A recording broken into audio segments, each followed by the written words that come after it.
राज्याच्या अर्थसंकल्पातून दक्षिण सोलापूर विधानसभा मतदारसंघातील विविध विकास कामांसाठी तब्बल 25 कोटी रुपयांचा निधी मंजूर करण्यात आला आहे। आमदार सुभाष देशमुख यांच्या सातत्यपूर्ण पाठपुराव्यामुळे हा निधी उपलब्ध झाला असून यामुळे मतदारसंघातील रस्ते, पूल आणि इतर पायाभूत सुविधांच्या विकास कामांना गती मिळणार आहे।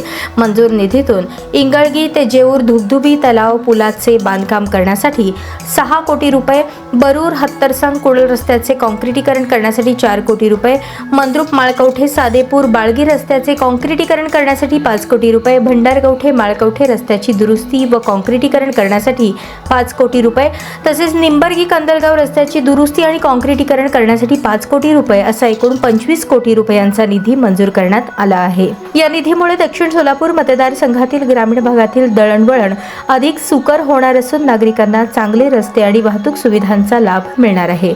दरम्यान राज्य सरकारने मंजूर केलेल्या या निधीबद्दल आमदार सुभाष देशमुख यांनी मुख्यमंत्री व राज्य सरकारचे आभार मानले आहेत।